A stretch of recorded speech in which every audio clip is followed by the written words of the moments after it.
This episode may contain content that could be distressing or objectionable to certain listeners. Please refer to the episode show notes for details.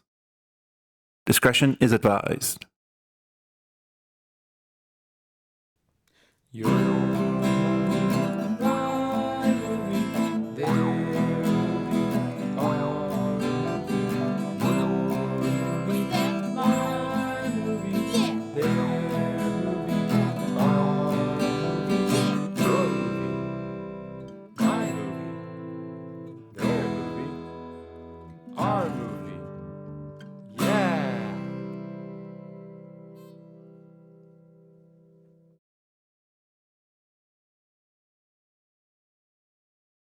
Hello! Welcome to Your Movie, My Movie with Dan and Steve. I'm Dan. And I'm Steve. This is a podcast where one of us picks a movie to watch and we discuss it together. In this episode, we'll be talking about one of my picks, the 1979 movie Monty Python's Life of Brian, starring Graham Chapman, John Cleese, Terry Gilliam, Eric Idle, Terry Jones, and Michael Palin.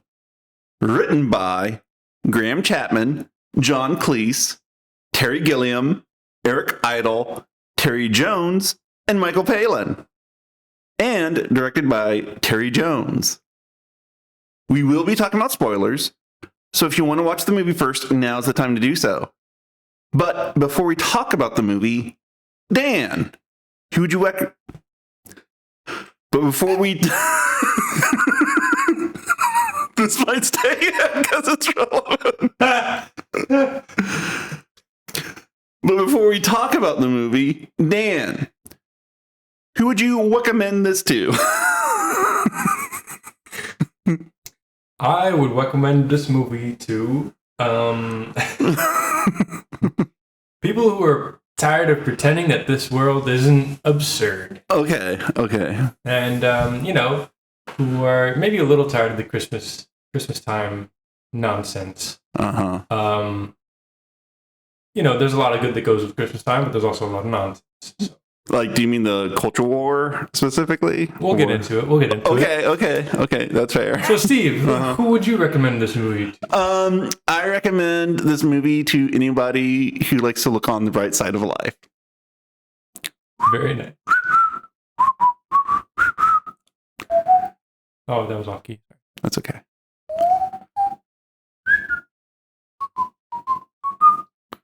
Mm-hmm. So yes, that's who I would recommend it to. Dan, no, you didn't pick it. Hey, Steve, why'd you pick this movie? Well, thank you for asking me, Dan. Well, this is my pick for Christmas. The month of Christmas. And yes, the month of Christmas. Yes, the month of Christmas. Well, it's more like the 2 months of Christmas, really. Yeah. 3, but the goths are holding the line with Halloween. Wait, first a disclaimer. If any of my family members are listening, you can stop listening now. Love you. Thank you so much. All right. Mm-hmm. No, but seriously. All right, bye, guys. Okay. Seriously. Mm-hmm. Anyways, the goths holding the line. Yeah. So the reason why I picked this movie. So this movie, it just goes with the plot of the movie. The plot of the movie is that it follows, the life of Brian, who was born in a manger, next to Jesus. Yes. And so he lives kind of a parallel life, to Christ. One that's absolutely, absurd and comedic. Yeah. And, yeah. Except for the aliens, that's not really exactly parallel. We'll get to there. And you don't know that. Relevant reference to Prometheus. Oh, okay. Well, that's not in the movie, though. That's if you do research on the movie. I heard, I was looking up Christmas movies to try and figure out what I was going to pick. Prometheus showed up? Prometheus showed up as a Christmas movie. Do you know why, though? I don't remember why. Because Jesus was one of those aliens. Jesus was one of the Prometheans? Yes. And what? Yes. And so he tried to preach, good things, and then humanity killed them for it. Mm-hmm. And that's why the Prometheans wanted to kill humanity. That's why as soon as that one Promethean saw us humans, he freaked out and started killing us. What the fuck? It's because we crucified Jesus. Are you serious? I'm serious. Where does all the Jesus stuff in the movie? You have to look it up online. That's so weird. Yes. It's not good. It's not Ridley Scott isn't like a Christian, though. No, but he had the weird idea. What it was is he had the weird idea, and somebody convinced him not to include it and just let it be subtext, which is for the best, absolutely. So okay, yeah, all right, yeah. Look, there's only two good alien movies. That's the only way it's ever going to be. There's Alien and there's Aliens, and that's fucking it. Okay. I like Prometheus. What are you talking about? Prometheus has good ideas. And of the bad movies, it is probably the best. Yes. I haven't seen all of them. I've only seen Alien, Aliens, and Prometheus. So okay. Well, you're missing out. It doesn't sound like you just said I wasn't missing out. No, I said they were bad movies. Very clear difference. Okay. Anyways, very clear difference. Where were we? Life of Brian. Right. Parallel life to the Christ. I'm thinking like we have to take this so seriously. It's like it's literally the life of Brian. Whatever. Anyways, go ahead. So yeah, this is Monty Python's follow-up to Holy Grail. Mm-hmm. And let me make sure of that. I'm not sure when Holy Grail came out. I actually watched a documentary about Handmade Films, mm-hmm. which is this production company. Mm-hmm. And it was largely funded by George Harrison. Yeah. Of the Beatles. Yeah. He's like, hey, you guys are pretty funny. I think he had a little cameo. He had, I think I heard his voice. Really? Like he said like one word. Did he do the cock-a-doodle-doo? No. He might have though. But no. It was like, it was during one of the crowd scenes. Mm-hmm. I think it was when, the multitude came to Brian's house. And it was after he told him to go away. And so he comes downstairs and then Reg is there and he's like, okay, those who want blessings, go to that corner. Women in sin, line up against the wall. And then That's not what he said, but okay, yeah. Well, something like that. And then you can hear one guy's voice and it sounds like it's that very, Liverpudlian accent. And it's just like something like, sorry, like that's it. That would be crazy. I think that would make sense. I mean, yeah. That'd be cool. Yeah. So yeah, this is their follow-up to, Holy Grail. Mm-hmm. Have you seen Holy Grail? Funny story. I watched part of that movie when I was like 12, and my brother had his friend over, and his friend was showing it to my brother on YouTube. And you know how old YouTube used to do movies in like 20 parts? Uh-huh. So I remember watching like 5 or 6 parts of the movie in short 480p clips. Well, if you haven't watched Monty Python's Holy Grail, it's real simple. All you have to do is find a couple people who have, and they'll tell you, and they'll fucking quote it non-fucking stop. Especially if you play fantasy tabletop role-playing games. I remember vividly the Black Knight with no arms and legs. Yeah. I remember the holy just a flesh rune. I remember the holy hand grenade and the bunny that would kill people. Did you see Castle Anthrax? No, I don't think so. That's the best part. It's the naughtiest part. Is that the guy that's like trying to like fuck everybody or kill them? Yeah. She's been very naughty, so you must spank her. When she gets done spanking her, you can spank the rest of us. Yes. And then like John Cleese comes in and he's like, "Come on, we're here to rescue you." No, I don't need to be rescued. I remember my brother and his friend were censoring some of it for me. So. Oh, okay. So yeah, well, that would be the part to be censored. Yeah. Yeah. So yeah, and that one is very absurd. Mm-hmm. And I think with that one, like the plot line of them finding the Holy Grail, I think the plot line of them finding the Holy Grail is just an excuse. It provides some structure, right, to their absurdism. Right. But I think this movie, there's a point. There's more of a point to this movie for sure. Absolutely. Holy Grail and Life of Brian, they're the best of Monty Python's movies. Like, I think they did a few others. But Time Bandits. Come on, Steve. Time Bandits is not a Monty Python movie, though. Joking, sorry. That's a Terry Gilliam movie. Yes. Very, very different. Yeah. But, close. Like, I was getting a lot of Brazil vibes from this movie. That's fair. But we'll get into that later.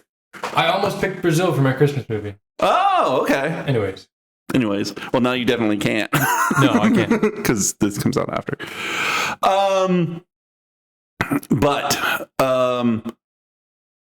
Yeah. This is more about something. And, so these are the two best movies, Holy Grail and Monty Python.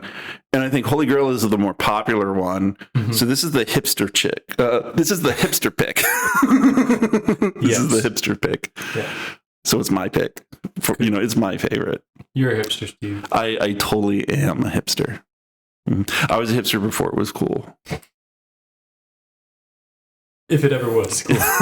That's fair. That's fair. So yeah.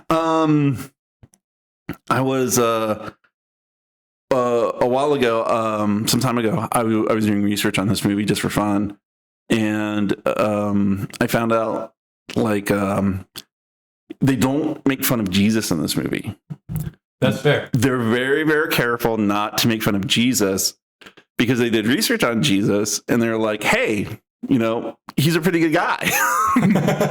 What he says makes a lot of sense. Uh-huh. So instead, what they make fun of in this movie is not Jesus, but rather religion itself. Yeah. And boy, howdy, do they make fun of it. Yes. It's wonderful. Yes. Mm-hmm. This movie is very like British atheist. I don't know. Yeah. Well, I mean, when it came out, like, huge controversy, of course, and religious people, wanting to protest it over there in Britain. Yeah, even in England. So, in fact, God save the Queen. Well, the King now. Well, God save the Queen is funnier because she's already dead. Oh, okay. I missed that. Sorry. It's okay. So there was actually like a TV program, and I believe it was Michael Palin mm-hmm. and John Cleese, and they were on camera and they were, kind of discussing and debating with members of the clergy on that. Oh, wow. Yeah. Talking about, that difference where they're not making fun of Jesus himself. They're making fun of religion and them being members of that religion. They're the target. They were the targets. Who was the members of the religion? Like just, the clergy. Okay. Yeah. Like how the clergy acts and how the clergy take, what Jesus says, mm-hmm. and then they interpret it. There's a lot of that going on. There's so much of that going on in this movie. That's actually one of the points I really liked. Yeah. I love the part where they're like all trying to hear the Sermon on the Mount. That's one of my favorite parts. And they can't hear it. Yeah, because they're too far away. What does he say? He said, "Blessed are the cheese farmers." Or No, they say, "Blessed are the cheesemakers," and they go, "The cheesemakers, what's so special about them?" And they go, "No, it's just a metaphor. He means all makers of dairy." Oh man! And that just sets up the theme. That reminds me. Okay, all right. Okay. Tangent time. Mm-hmm. So I grew up like on a missionary campus. Mm-hmm. There was this guy. His name is Keith Green. He was a musician. Mm-hmm. And he was involved in this I don't remember what it was called. But it was involved in like a Jesus movement in like the 70s, 80s. Okay. Like near where I grew up. And I remember just like growing up hearing people talk about that musician, Keith Green. And they were like, yeah, well, he had some pretty radical ideas. Like he believed like things very literally in the Bible, and it was just like so. They're like, yeah, he believed that like the locusts of iron were going to be helicopters and stuff, and I was like, well, I don't understand what's so weird about that. Uh-huh. Isn't that like half the stuff you do with the Bible? Like even then, I was just like, wait, what? What's so bad about that? Anyways, I just thought that was funny. Well, it also brings up the question, like, well, if the Bible is relevant, throughout all time, why, why would metaphor have to be used? Why would metaphor have to be used? Yeah. Like, why can't you just, why couldn't a religious prophet who... Well, Steve, the answer is because God can do whatever he wants. Okay. And you don't get to ask why he does things. Okay. He does it because he thinks it's cool. Okay. All right? So, shut up. Well, that has worked so well for humanity in the past 2,000 years. Hasn't led to any religious conflict at all. Yeah. Figuring out which interpretation is right. Yeah, well, all the conflict was done by people who obviously interpreted it wrong. So, that's on them. Right. Whoever wins the battles, whoever survives is obviously the one that God chose. Yeah, what's that Norm Macdonald joke? Wow, it's crazy how, and throughout all of history, all the good guys have won.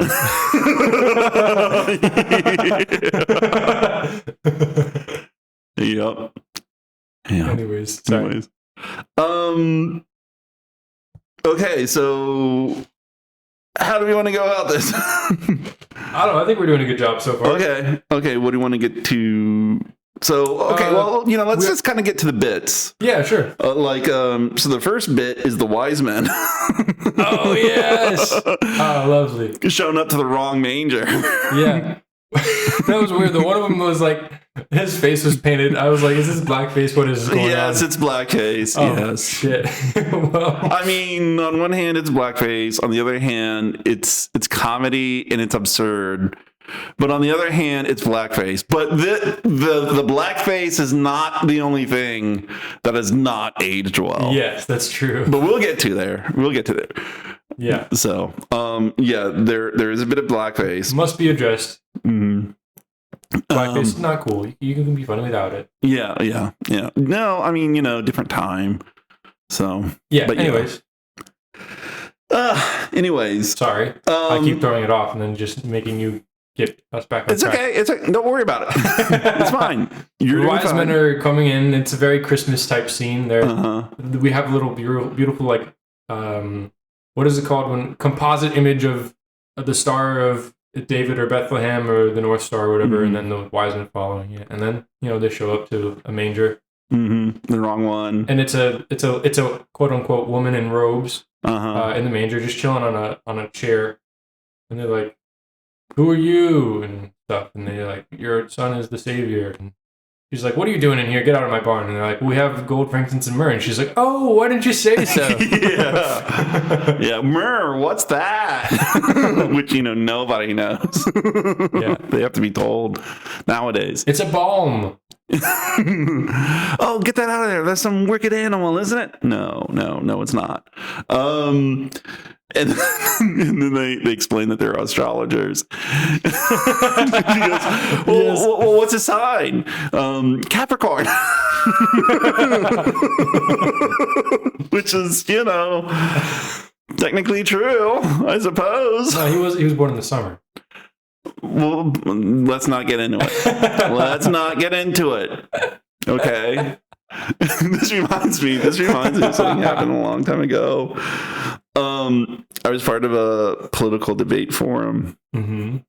And let's see. Google, like whenever there's a holiday, Google will put on like its, the search thing, they'll have like some kind of background. Right. That kind of celebrates somebody from that day. Or they'll like dress up Google to make it look like it's a scene or something. Yeah. And, concerned with that person, that is historically important person. And so one year it was Christmas, but they didn't choose Jesus. They chose somebody else. Oh, snap. And so like all the religious conservatives on that forum, they just went fucking crazy. And I'm like, come on. We already know. That Christmas is when we celebrate, Jesus's birth. It's fucking Christmas. It's his name is in the name of the holiday.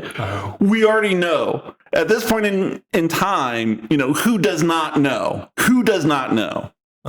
So, chill. Let's look at other people who have, made historical inroads. Well, Steve, actually, there are a lot of people who are unreached with the gospel of Jesus Christ.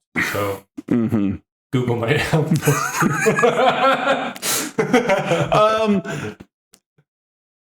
In places, I'm joking. Hold on. No, you made a point, and I have a response.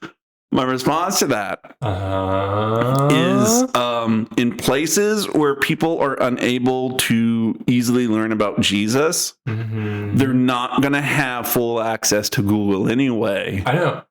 So, I know. You know.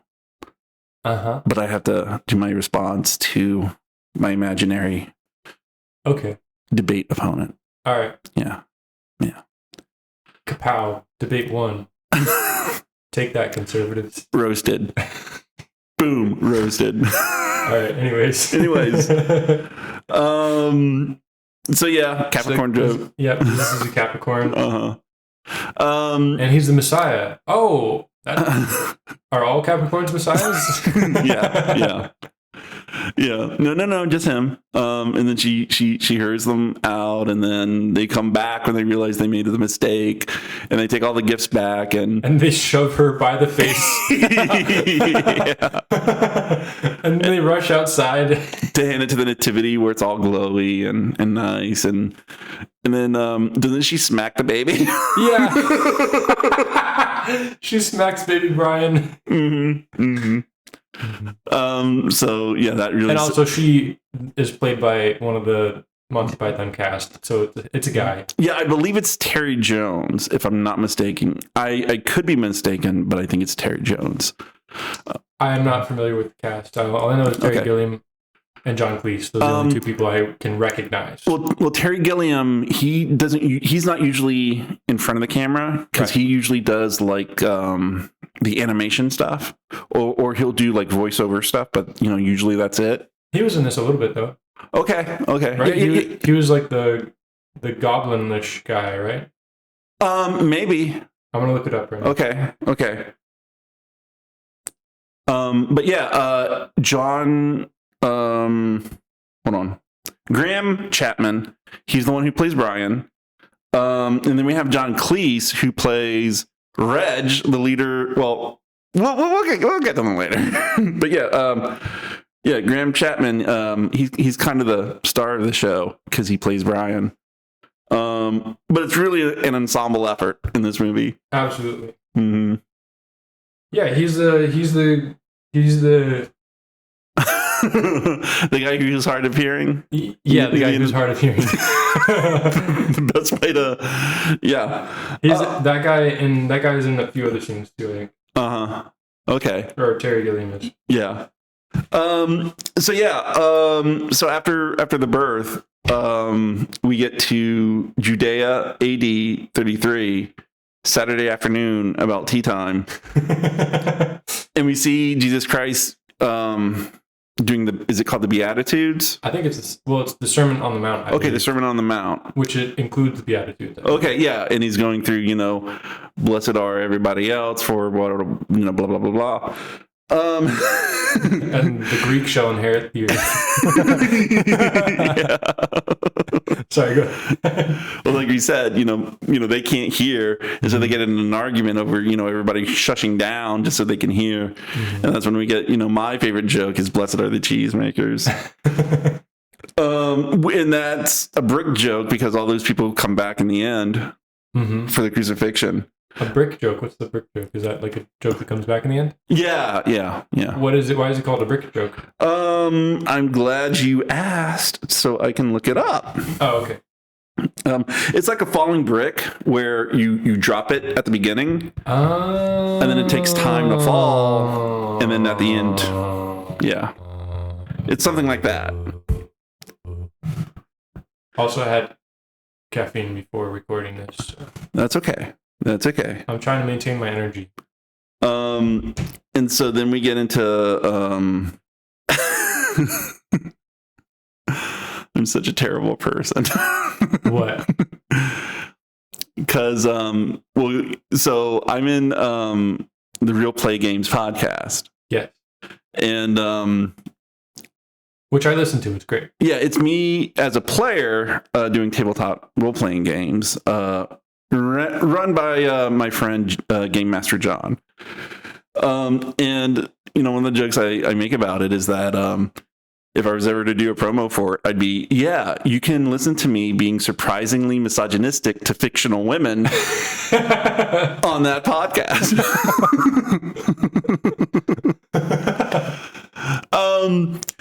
So I have a soft spot for those kind of jokes.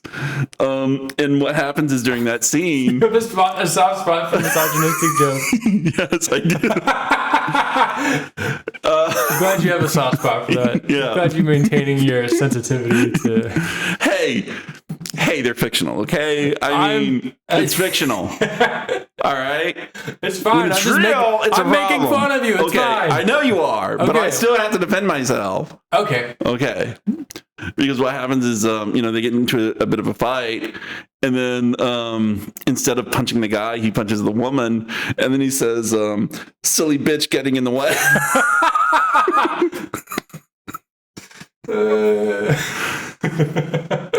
Did I say something about that earlier in an earlier podcast?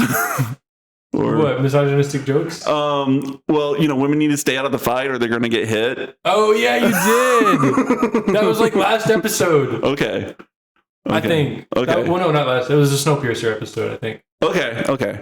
I think. I don't know. It's starting to all blur together. So, after that. And, speaking of discrimination against women, that's when they go to the stoning. The stoning scene's next. So funny, yes. Where women aren't allowed to go to, so they wear the fake beards. Mm-hmm. Because and there are vendors that sell fake beards. That's later, though. No, there's a guy, remember? No. He doesn't sell the fake beards. He sells the stones. No, he sells fake beards and the stones. No. He only sells the stones. Because she already had the fake beard. Yeah, he didn't sell it to her. Okay, never mind. What? I thought she already had it, so he tried to sell it to her, but she wouldn't take it. I have the memory of a goldfish. Don't listen to me. You might be right then. I might be wrong. I don't care. It doesn't matter. You might be right then. It doesn't matter. Okay, it doesn't matter. Okay. It doesn't matter. Okay. It just doesn't matter? It just doesn't matter. Have you seen Meatballs? No, but I've seen that scene. Okay. I watch it when I'm sad.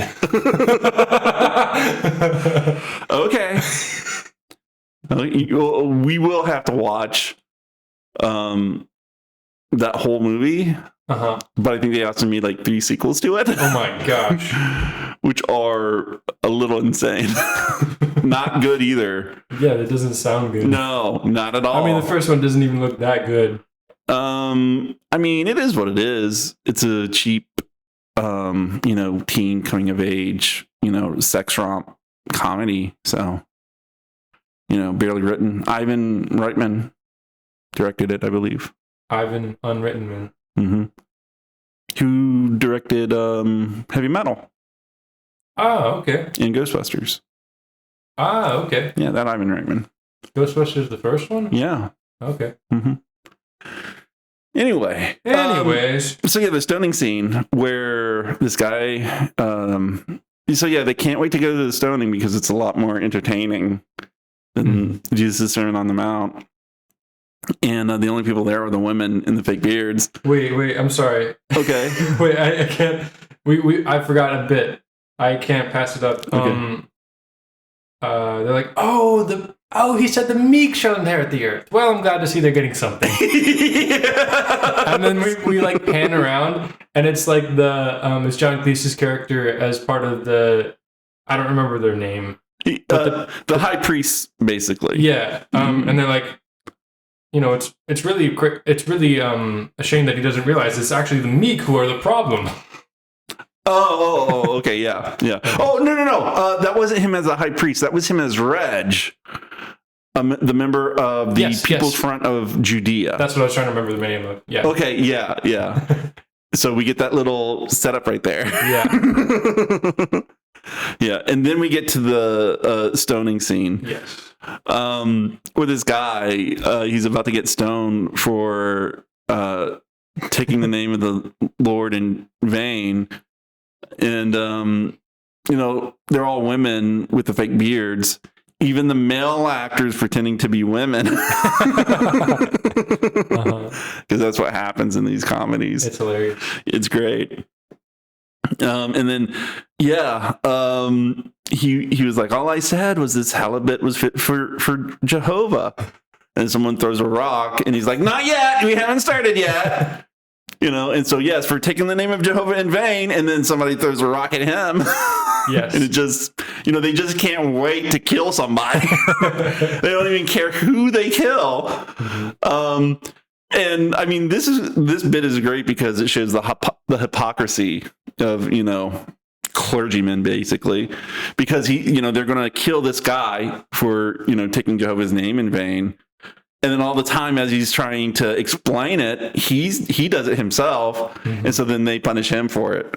Yeah. It's great to show the hypocrisy of clergymen and also how rabid,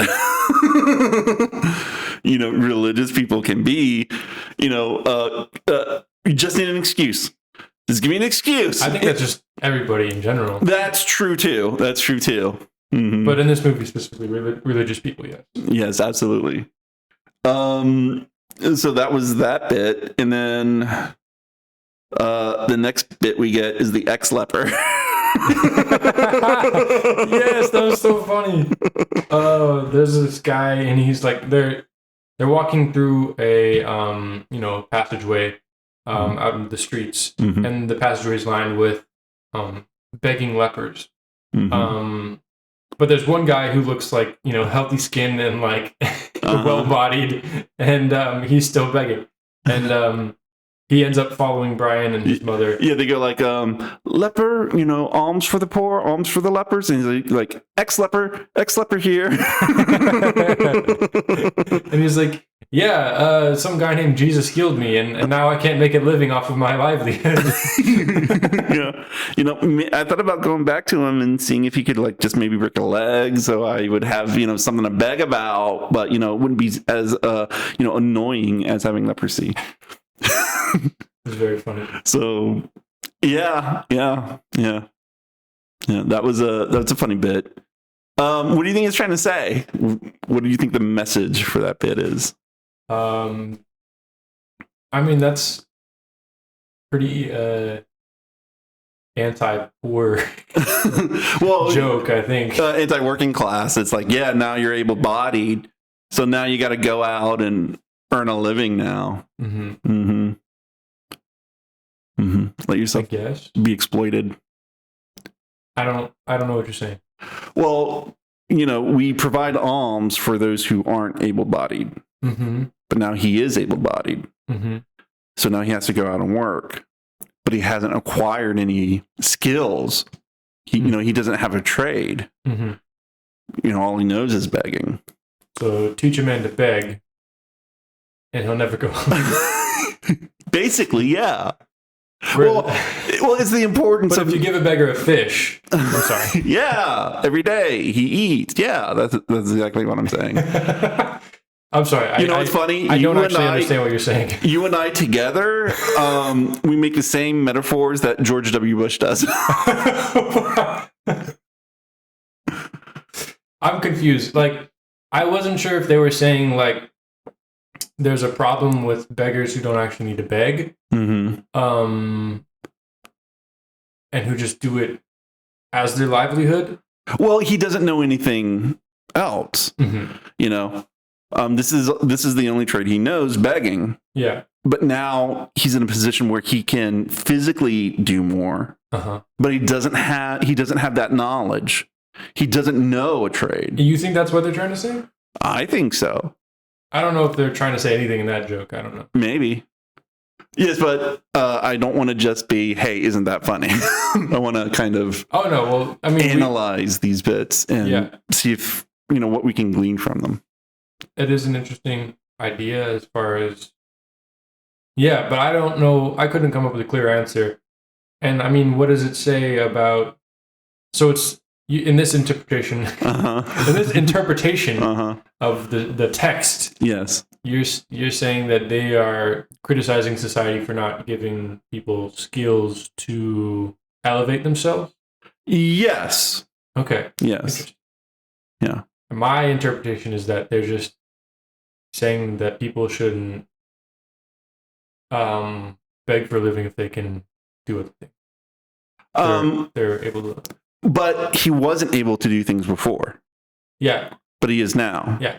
But he doesn't have the trade for it. Yeah, I'm saying. Yeah. I got you. Yeah. I got you. Okay. We have different interpretations, so I'm going to start my own congregation. Okay. We'll get there. Not congregation. Is that the right word? Kind of denomination. Denomination, thank you. Yeah. I was raised Southern Baptist, so differences in denomination, that was instilled in me even very young. Well, I was raised non-denominational, so it was all pretty cool. Except we're not cool with, separating denominations. So if you did separate denominations, we wouldn't get along with you because we're non-denomination. Are there like different denominations of non-denominational churches?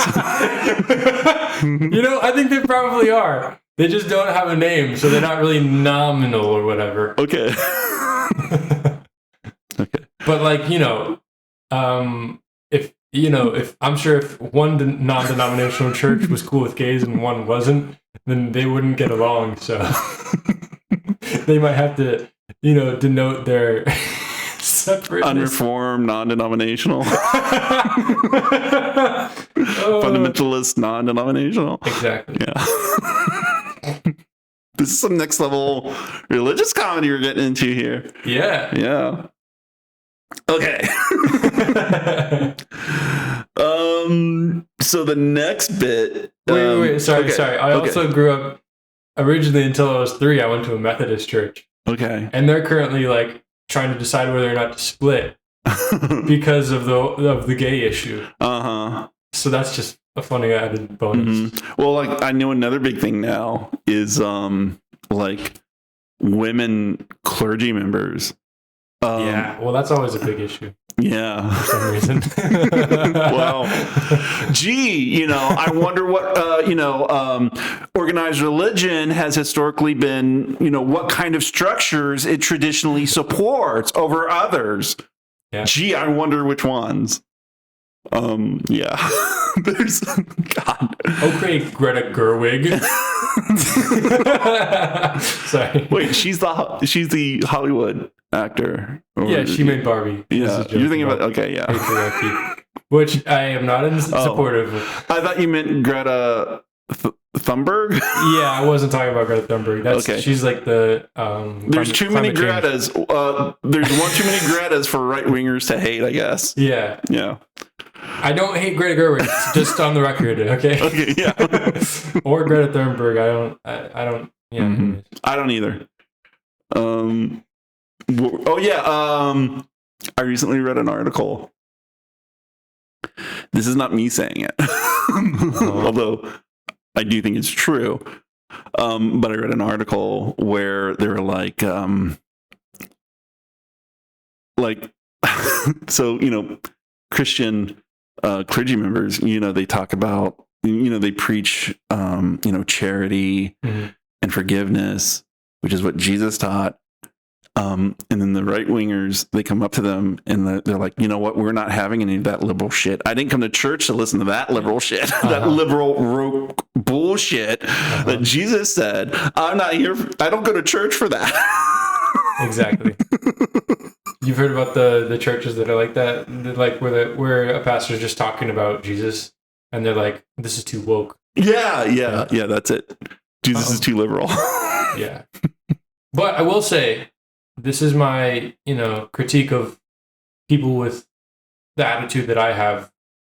And, that you can slip into that, oh, fuck all the systems, fuck everything. And you can look at actual, Christians who do put work into their community. Like this, I had just started an internship and we're doing some video work, for a nonprofit organization, and like half of them are like church members that are actually doing good for their community and like picking up trash and helping soup kitchens and stuff and cleaning up people's houses so they can their houses can be up to code. They don't have to get fines and stuff. So like as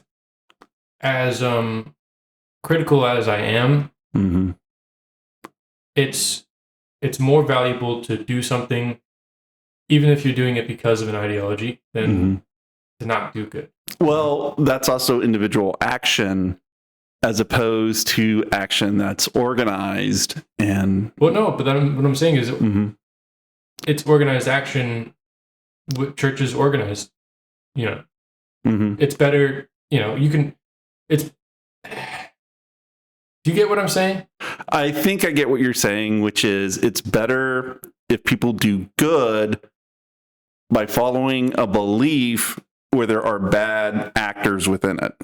Because then at least we get some people doing good despite the bad actors who are also a part of it. Yeah, I'm saying if you have a shitty ideology, at least do the good parts. I don't know. Okay. If you're gonna be, an anti-woke right-wing person who,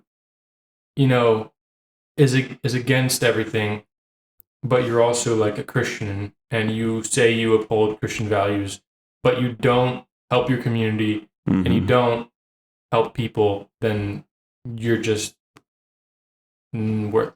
You're not contributing to society. Well, the issue... worthless might be a harsh word, I don't know. Well, the issue with that is that a lot of members of organized religion, they pick and choose how they provide to the community. Like the concern with Christian charities providing services to communities rather than the government is that they also want to be able to discriminate against who they provide their charitable services to, right? Such as gay people or even minorities. Yeah. So that's the issue with that. Like, oh yeah, they'll help the community, but they just want to pick and choose which community members to do so. Right. So what I'm saying though is, I'm obviously saying that's not good, but yeah, it's better to help people than just criticize everyone and not do anything. That's true too. That's what I'm saying. That is true too. So you do have a point there. Yeah. Anyways. So then we find out that Brian is half Roman. Yes. And we get into a bit of a troublesome comment. Which one? His mom, tells him his father isn't Mr. Cohen. Yeah. Yes. She explains how she met Nautius Maximus, a centurion in the garrison, one night, and then Brian goes, "Oh, you were raped?" And she goes, "Well, no, not at first." Which is yeah, there's a few rape jokes in this movie. yeah, that's troublesome. We're gonna have to do a content warning for this. I just realized. Yeah. So that's a bit troublesome. Doesn't age well. And then we get to the Colosseum scene, and the joke there is funny. Yeah, where it's that skinny guy, and then we see the armored gladiator, and so the skinny guy, he has like two weapons. I think he has like a spear and a net, so he just drops them and he starts running away. But it's the Colosseum, so you can only go around and around, and the gladiator just runs after him around and around. Well, the gladiator is huge and muscular. And, yeah. And like got the big helmet on that covers his face. Yeah. But he didn't do cardio. No, he didn't. Cardio is important. Cardio is important. Cardio is very important. I need you to watch Zombieland. Okay. We're going to watch it. Sorry. Okay. Well, I used to listen to this radio show, Monsters of the Midday, and they were talking about like MMA fighters and how they don't do their cardio, so they don't have that endurance for, Really? MMA fighters don't do cardio? No. Or not enough of them. Yeah, not enough of them. Or like how it's important for boxers. Even though you bulk up for that, you still need the cardio so you can last the rounds. Yeah. So yeah, cardio is important. Cardio is important. So coming from someone who doesn't do cardio, myself. Well, I don't either. I know. I just was making it clear that I wasn't calling you out. It's okay. I'll call myself out. Yeah, it's better to call yourself out than me to call you out. Okay, that's fair. Not what I'm just saying. Okay. I wasn't doing that. It's okay. All right. It's okay. I know it's okay. Okay. And so this is when we find out. This is when we get really introduced to the People's Front of Judea. Not the Judean People's Front, because fuck those guys. And we get immediately into another troublesome bit because they're talking about, like what rights men have and so forth. Mm-hmm. And then we find out that Stan, he wants to be a woman. Yes. Call me Loretta. Mm-hmm. And they're like, why do you want to be a woman? And he says, she says, it's my right as a man. Well, first she says, I want to have babies. Yeah. That's what she says next. And then that's when we get into a philosophical argument. Yes. Because men can't have babies. Uh-huh. And she says, don't oppress me. and then Judith kind of, comes up with a compromise where, okay, we understand that he may not be physically capable of having babies, mm-hmm. but nevertheless, she still has the right to have babies. Uh-huh. And it's symbolic of our fight against oppression.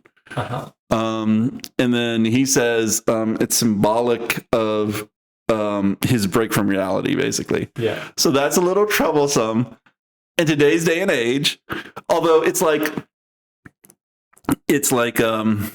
my response to that is like this, but unironically. Yeah. Yeah. I am not good with the whole gender discussion. I am not very knowledgeable in it. But okay. All right, we can maybe cut this out if I'm wrong. Okay. But it seems to me mm-hmm. like at least what I've been told by some of my friends mm-hmm. is that this whole idea of this whole idea of like the gender movement, right? Mm-hmm. It's a way of thinking. Yeah. It's a sort of ideology, sort of philosophy. Mm-hmm. It doesn't have to do necessarily with the sex of a person that comes out of a womb that has a dick or a vagina. Mm-hmm. It's about a way of thinking a way of defining people. Mm-hmm. So it is a little bit absurd sometimes because it's just about not putting people into boxes. Yeah. It's not about, It's also about the freedom of self-expression where you can express yourself in the gender that you feel most comfortable in. Yeah, and I think what my parents and my family and like a lot of the conservative people and even young people who don't get that is that they're like, oh, well, he thinks he's a woman.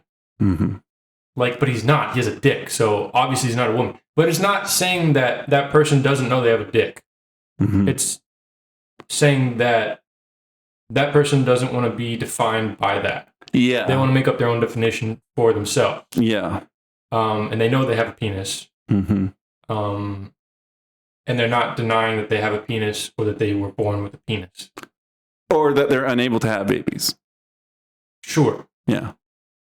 So I think that's a part of this joke where it's like, you know, it is still funny because it's unfunny, but we're laughing at the different things in this day and age. Yeah, we're laughing at different things, but also, I mean, it's still funny because, you know, it's still at the end of the day. I think nowadays, where the comedy comes from isn't that it's funny because he's a man who thinks he's a woman. Right. It's funny because they're having an argument about it, and then they have to get so like defined. That's funny, but it also to me, and this is going to be where I am troublesome and problematic, but to me, it's also funny just because it's like at the end of the day, it is a philosophy that is a philosophy, and a lot of philosophy is pretty absurd. So like, you know, at the end of the day, we can make fun of ourselves and still be valid, I think. And admit that sometimes maybe this is where I'm wrong, but you know, sometimes I can see we should be able to understand how we can be perceived as goofy even if we are not goofy to ourselves, even if it is extremely important to us and our identities. I don't know. Maybe that's wrong, but I guess I'll say that. Okay. I am not, criticizing anybody except the people who are not accepting. Okay. That's fair. And I'm just saying be okay with making fun of yourself a little bit. Okay. I think. Okay. Maybe. Okay. Next bit? Next bit, please. Okay. Next bit. Okay. I'm sweating. And so, bit ends with the gladiator falling dead from a cardiac arrest. So it's a bit of a brick joke in that way, too. Yes. Because that's how that scene ends at the Colosseum. Yes. And there's also another bit of a joke with the Romans ate as snacks. Like finches' hearts and otter noses. Yeah. Is going off. And John Cleese from the People's Republic. Reg is the character's name. Okay, Reg. The People's Front of Judea. People's Front of Judea. Not the Judean People's Front, because fuck those guys. Right. Reg is like, why do you sell that shit or that that stuff? And he's like, well, I don't want to. It's just my job.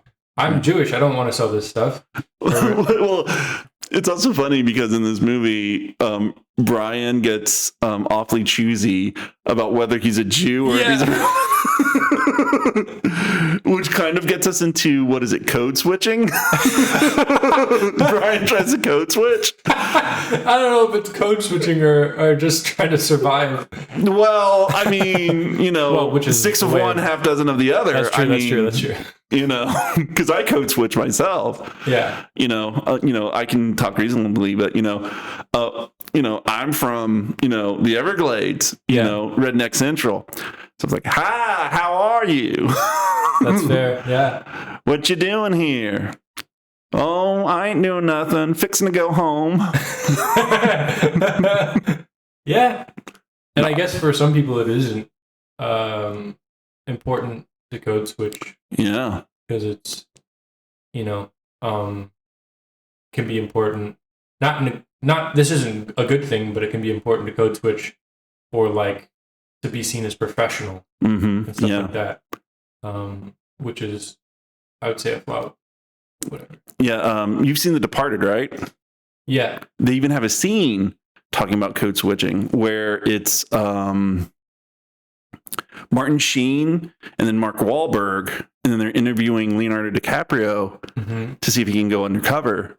And Mark Wahlberg, he has that whole thing where it's like, oh yeah, you're talking nice now, but when you're out in the neighborhood, you get that Boston accent going, and the reason why is because like he actually did that.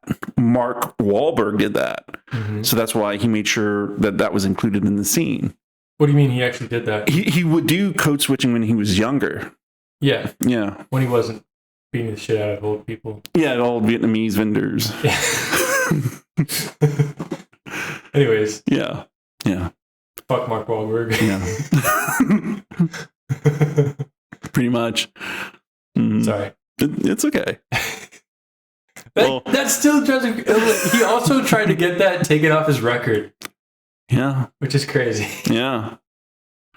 And people ask, like, the victims are like, what do you think about him trying to get it taken off the record? And he's like, well, he did it, so. Yeah. Mm-hmm. I mean, he shouldn't get that right to have it taken anyway. I mean, it obviously doesn't matter nowadays anyway. I mean, so. Yeah. Might as well keep it in for posterity. So. Yeah. Why should he get to, Anyways. So yeah, so he joins the, and that's where we get, we get part of that, the People's Front of Judea instead of the People's Judean Front, and then, and so then they have Brian go on a mission to kind of prove himself because he wants to join, and so the mission that they send him on is to write graffiti. In the middle of the night, Romans go home, which is that's one of my favorite bits in the movie because you were cackling. Romanes et Domanes? What's that mean? Romans go home. And then he just goes through the whole. Yes, a Roman centurion. Yeah, he walks up with his two bodyguards. Because hold on, it's at night. But this was not shot at night. This was definitely night for day. I didn't even pay attention to that. Yeah. Well, you can tell because he casted a shadow. So, that's an easy way to see if it's night for day, if there's a shadow, because at night there usually aren't shadows, like in the middle of the ground. Well, I don't know about that, because even if at night you need lights set up, so. Yes, and it will cast a shadow, but only if the rest of the ground was lit. You know what I mean? Okay. Because if it was shot at night, everything else is covered in darkness. So even if you casted a shadow, your shadow would still be in darkness. Do you know what I mean? If you set up a light, it's going to cast a shadow. I know. Okay. But if it's dark, if it's at night. Yeah. It's less likely to cast a shadow. You can't cast a shadow into darkness because your shadow will just look like darkness. Yeah, but what night scenes are not going to have... I mean, you can't have a night scene without some light. That's why I'm confused. Okay. But here's the thing. So, were there any light sources in... No, because it's ancient Rome. Well, no, yeah, but okay. Maybe there's a fire off screen somewhere. It doesn't matter. I don't know what I'm talking about. Okay. I don't know what I'm talking about, Steve. Okay, that's fair. Trust me, it was shot day for night, which isn't that big of a deal anyway, but I just like to make those distinctions. Yeah. So, and then, he tries to write Romans go home, and then a centurion, 3 centurions sneak up behind him, grab him by the ear, like an old school teacher. He's like, what are you trying to write here? Romans go home. He's like, no, and then you conjugate it. And then, it just goes forward. It just keeps on going. He's just correcting his Roman grammar. Or what is that, the Greek? No, it's Roman. No, it's Roman. Latin. Okay, Latin. Thank you. Yeah. Mm-hmm. like an old, British school teacher, having him go through the exercises of, how you speak Latin, and get to one part where it's like dative, and then the centurion like pulls out his sword and throws it to his throat. Like that was so offensive to him. It's why I cackled there. And so the centurion finally gets him to conjugate it correctly, and he's like, okay, now write it 100 times before sunrise or we'll cut off your balls. So the scene, and two centurions stay there, and so it fades to the next day, and it's this huge Roman building totally covered in graffiti saying Romans go home all over it. And he's like, okay, I'm done. And then the two Roman centurions are like, all right, don't do that again. They leave. And then he, comes down from the ladder that he was on, and then two other centurions walk in, probably the same actors, as the two before. They see that he covered this building in graffiti, and then that's when the chasing commences. Yeah. So and later in the movie, he gets credit for doing that. Yeah. He was forced to do it. Yeah. And so there's a chase scene, and then Brian gets saved by Judith. And then she takes him back to the People's Front of Judea, where they're planning to kidnap the wife of the Roman governor of Judea, Pontius Pilate. Mm-hmm. And their plan is to hold her hostage and then give Pilate 2 days to dismantle the Roman imperial apparatus ruling, oppressing the Jewish people. The entire Roman. Yeah.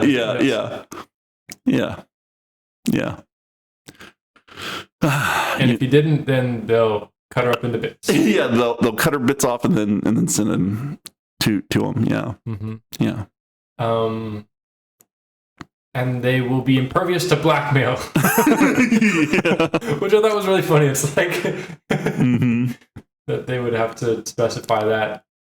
They definitely would not hold up under threat of blackmail. No, not at all. I think that's the joke. Sorry. Well, sorry to explain the joke. Well, the joke also there is, how you have these terrorist organizations and they make these demands, that are totally not going to work. Right.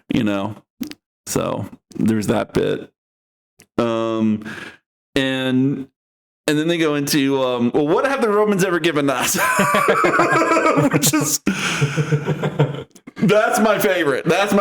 And maybe the most problematic one, if you think about it. Yeah. Well, it's okay. It's a conversation. It's definitely a conversation. Because it's like, okay, and this is something I've heard from other people, that I won't bring their names into it. Okay. But like, okay, can you tell me? No, you don't know them. Oh, okay. They're not in your circle. They're in my old circles. Okay. Well, I have a lady friend who might not appreciate my opinion on this, but she also doesn't talk to me anymore. So okay. It's okay. But it's that idea of like societies are flawed almost innately, because societies have to create, a sort of community, and in order to fit into any society, you have to kind of ignore a part of yourself. This is the idea of existentialism, from my understanding of, I watched a YouTube video once, so don't listen to me that much, whatever. With so many problematic things I'm saying, I'm sure, in this episode, and I'm sorry.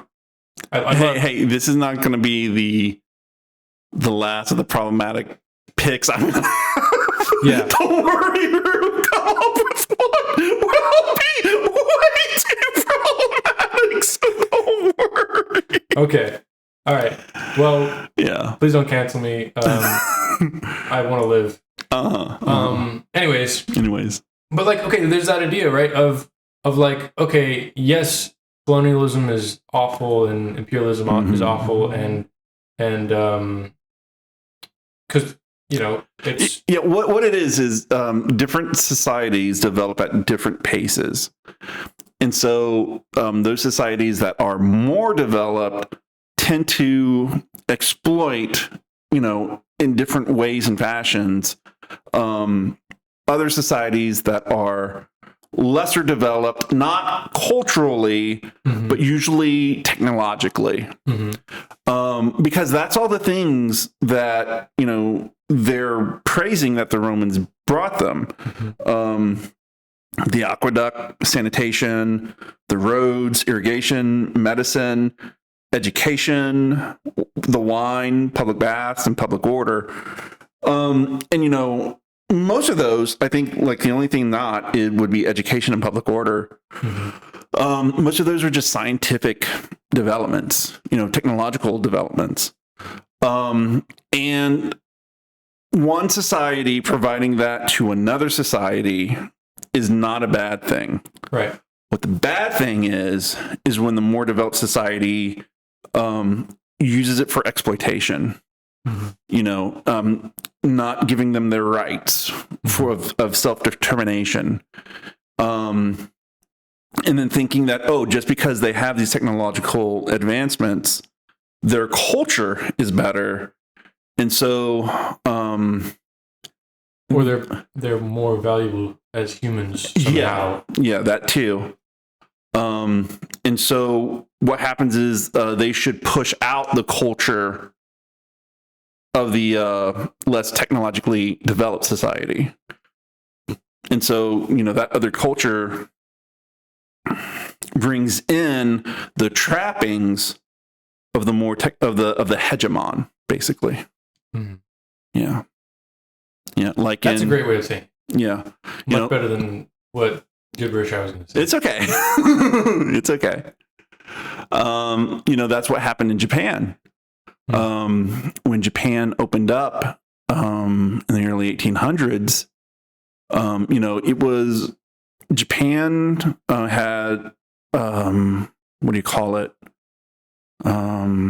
They basically had an embargo, and they cut it. They isolated themselves against all the other countries, and because of that, no advancements were shared with them. And then Commodore Perry came in with his gunboats and forced them to open up their ports for trade, and that was it. And then the Meiji Restoration happened, which was the end of the shogunate and the beginning of the Meiji dynasty as emperor. And then there that was a very political. That was a time of a lot of political unrest because you had those conservative elements who wanted to stay isolated, but then you had those within who wanted to, have Japan join the rest of the world and take in those scientific innovations that they didn't have yet. And so during that time, one movie that kind of, looks at all this is The Last Samurai with Tom Cruise. There's a lot of themes of this in that movie. Interesting. Yeah. And problematic in its own right, but we can only talk about so many in an episode. We won't get into those here. I'm also thinking of, I think it's both Black Panther movies. That idea of like Wakanda has all these technological advances, but they're not sharing them with the world. Because but that's kind of reverse in a way. Yeah, that is reverse. Yeah. It's interesting because if they did share them with the world, then they wouldn't be able to protect themselves. Anyways. Yeah. And so during that time period in Japan, you would have, the traditional clothes, women in kimonos. And then, I don't know the name for the robes that men wear. but some would wear that. But then you would have people wearing Western coat and ties, top hats. So there's a lot of anachronism right there because, Japan didn't keep pace with the rest of the world. So, yeah. So there's that cultural change also. So there's also that cultural struggle, maintaining your culture. Yeah. While accepting modern technology. Yeah, and trying not to be exploited. Yeah. Yeah. Which, good luck, am I right? Yeah. Yeah. Well, I mean, the thing is with that, whenever you have a hegemon, soft power counts as well. What? Soft power? Yeah, soft power. What is that? Like non-violent power, like okay. Money for one. Providing foreign aid. Okay. Okay, so I'm lost. What are you talking about? Okay, so if like the U.S. right? World War II. Huh. Okay. We did what was after World War II. We did what was called the Marshall Plan. Yes. Which is when we invested money into the rebuilding of European countries because they were devastated by World War II because that's where World War II was fought. And that's when we gave everyone Coca-Cola and blue jeans. Yes. Yeah, and Hollywood movies. Yeah. And so Hollywood movies, that's a big soft power that the United States has to this day. We influence the rest of the world, not even through the military, not even through our foreign aid to them, but just through our movies alone, exporting those, we influence, people all around the world. Yeah. So. Okay. That helps me understand what soft power is. Yeah. Which is, another way we spread our infectious seed. Yeah, but I mean, we're not stopping other people from making their movies. And another thing too is I think that's the allure here of us as Americans, because we have Hollywood movies and they're so easy for us to consume. We get tired of them. Well, also they have stupid ideologies sometimes. Oh, Hollywood movies? Yeah. Yes, that is absolutely for certain. That's what I'm saying. Like, it's cool that we are, quote unquote, helping other countries by. Well, when you try to cater to the least common denominator. Yeah. Oh, I think we're just getting mixed up here. I don't know. Okay. Doesn't matter. I'm just saying.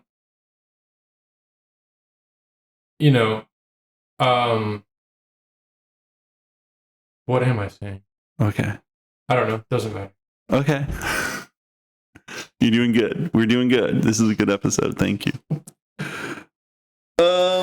I just mean like the whole Marshall Plan had its flaws because it's a way of colonialism. Yeah, because we were able to. Yes, absolutely. Okay. That's what I was getting at too, and that's why that was soft power. Yeah, like we didn't mandate anything. Yeah, but they were just in a position where they couldn't say no to us. Exactly. And so we exploited that, culturally. Yeah. Sending them Hollywood movies, and then people see, oh, this is what America is like. And then, those people in other countries become enamored with America, which will make, that country more likely to do what we want later. So, yeah. Indeed. Yeah. That's what I was trying to say. Okay. What you just said, that was what I was going to say. Okay. You made this? I made this. That meme. Okay, so then, they talk about going to kidnap Pilot's wife. And so they all sneak into the sewer to get there, except for Reg, who can't do it because he has a bad back. And so they sneak in, and then that's when they come across the campaign for Free Galilee.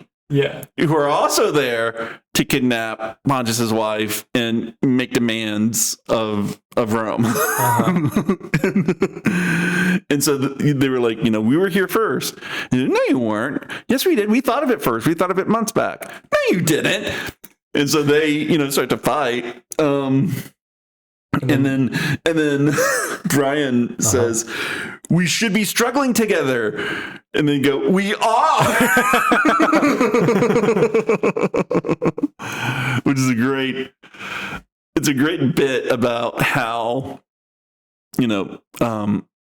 different factions fighting against a larger political opponent. They can't agree. Well, humans just about humanity, how we can't agree enough to get anything done. Yeah. And it's hopeless. Yeah. Well, I mean, it kind of gets into this is where I might get canceled. Because it goes into no, I don't want to say. It just reminds me of our denomination bit from earlier. Yeah, well, but it's like from the left. Like, oh yeah, like communists can't get along with socialists, or anarchists, or like African Americans and feminists, or with the gay communities, and then the trans communities. That thing. Because you have like communities of people of color who are advocating that there's no laws against discrimination against them because they're people of color. But then you have religious conservatives within those who are like fine with the LGBT getting oppressed. Yeah. Or like, women getting oppressed. I learned about so you're just talking about any specific group to each other. Yeah. On the left. All the pie charts do not all intersect. Yes. Yes. And the parts that don't intersect are happy that they don't intersect. Yes. And they're like, fuck those other guys. Yes. So nothing gets done. Yes. It's like there's a group and it's something like LGB without the T. Yeah. Yeah. And they're speaking out against, they're basically just gay people speaking out against trans people, and we're not with them, and like, we're okay with laws against trans people, but then it's like, well, just imagine if you actually get rid of all the trans people. Do you really think you're going to be safe? Do you really think you're going to be safe? And that's maddening to me. It's just fucking maddening to me. It's like,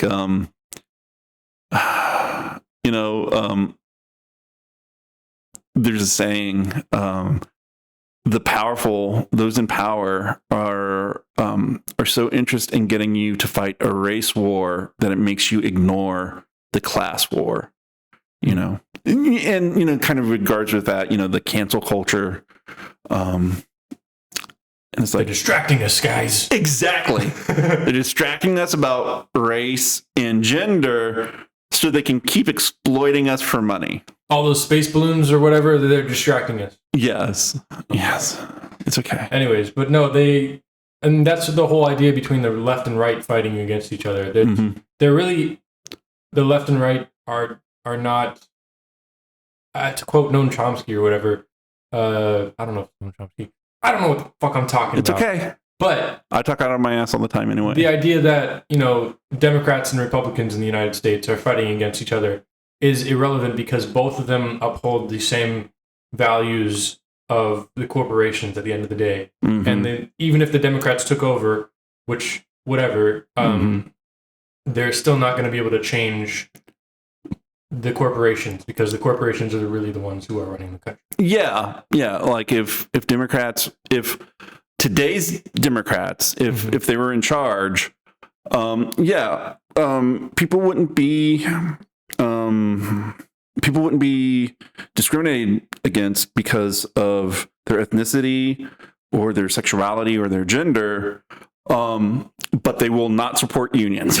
They will not support unions because they'd rather have the corporations keep giving them, or they still might be campaign donations, prejudiced against for those things, but not outright. It would be because of it's already built into the system, and that can't be changed necessarily. Yeah. Within the system. So. Yeah. But I also don't know what I'm talking. It's okay. It's okay. You know more than you think. So. Well, yeah, maybe, sure. I guess I don't know. Don't tell me that. I already have a big enough ego. So then the only person who survives is Brian, and then he gets captured, and then we have the weird bit about the jailer's pet. Yeah. I don't want to talk about it.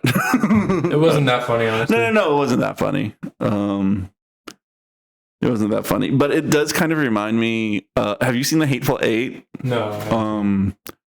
Or okay, fine. No, not Hateful Eight. It's Django. I have seen Django. Samuel L. Jackson's character. Where be careful here, Steve. Well, no. Like he's part. There's an oppressive system. Yeah. And he is oppressed by the system, but he is still in praise of that system. That's kind of what's going on there. There's that parallel between those two characters there. Right. Have you ever seen the Boondocks? Some. I saw the Luther episode. Okay. I'm not going to talk about the Boondocks. I don't. You just want to know for no reason? What? Those who have seen the Boondocks, they'll know. They'll know. I'm talking about Uncle Ruckus. Okay. I have seen things about Uncle Ruckus. So. Yeah. I just mean, I don't know what I'm talking about enough with the Boondocks. It's not for me. Okay. I'm white. Okay. But the Boondocks is funny no matter who you are. It's so funny. Okay, all right. I will talk about the Boondocks a little bit. Okay. Side tangent a little bit. I was watching the Boondocks in my living room, and my dad was like there, and my dad's a conservative Christian, and my dad was just like cracking up at the show that was outwardly making fun of everything he believed in. Hey, when Stephen Colbert, he was on Stephen Colbert, after the Daily Show. Okay. The Colbert Report. I don't know. Wait, who's Stephen Colbert? Stephen Colbert. Okay, he does late night now. He's a Canadian. Oh wait. Oh, okay. Yeah. Wait, he was in Cats, right? Wait, what are you talking about? I don't know. Hold on. I don't know my people. I don't know my celebrity people. I don't know what you're talking. Right? There's so many late night people. You talking about John Oliver? I'm talking about Stephen Colbert. Okay, I know that guy. Who else are you talking about? I'm talking about him. Okay, what about him? Okay.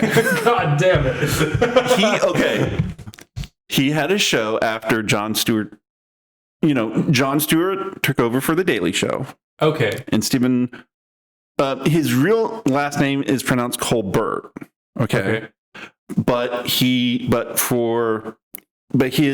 persona, it was pronounced Stephen Colbert. Okay. And so he was on the Daily Show, and his persona as a news person was he was very alt-right. He was very right-wing. Okay. But he was right-wing to an absurdist degree. Okay. So he was making fun of other right-wing news people like Bill O'Reilly. Okay. And then he got his own show after the Daily Show. The Colbert Report. Right.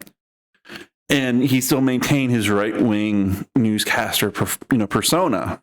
Okay. So he was making fun of right-wingers, but right-wingers thought that what he was saying was genuine. Oh dear.